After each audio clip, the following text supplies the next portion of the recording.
my mother, Eunice Johnson, was a true visionary. She was really putting together a show with a vision of style. Somewhere deep in her was the quest for knowledge about culture and about art. And all things that were beautiful and creative were things that were very attractive to her. You can see that running through Ebony every single month, every single issue. And every ounce of sophistication, elegance, class, style that runs through Johnson Publishing Company really started with Eunice Johnson.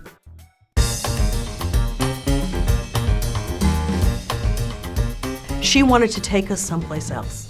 She wanted to take you on a trip with her. So she wanted to take you to Paris. And since you couldn't go to Paris with her, she was going to bring Paris to you. Yes, it was glamorous, and you're visiting all these fabulous houses, these couture houses with all these beautiful women in beautiful clothes. But, you know, here she was, a complete anomaly. They didn't know who Eunice Johnson was. They didn't know what Ebony magazine was.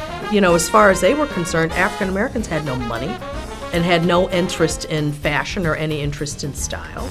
But I think the way she carried herself, she had impeccable taste, impeccable manners, but she also had drive and determination. And so my mother had to break down those barriers, and she did it every single time and every single trip.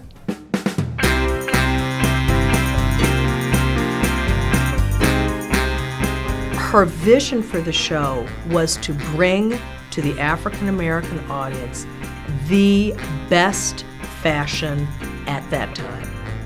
It was to bring them a fantasy.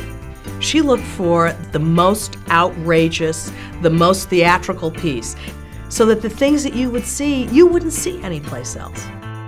To Mrs. Johnson, a showstopper was something that was just dripping with grandeur and elegance.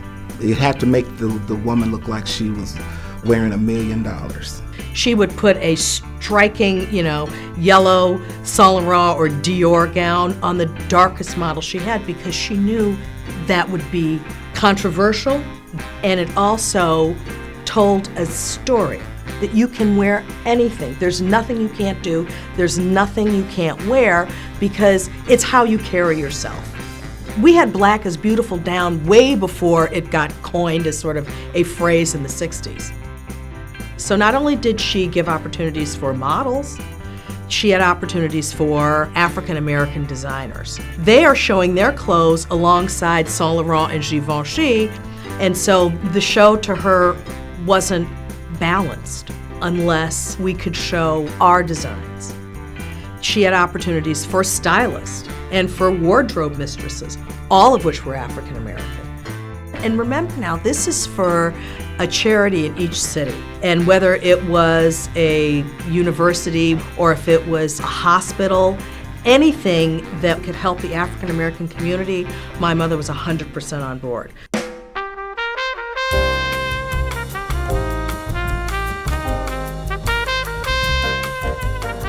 Who could say that they could put on a fashion show for 50-odd years and keep it going every year? Nobody.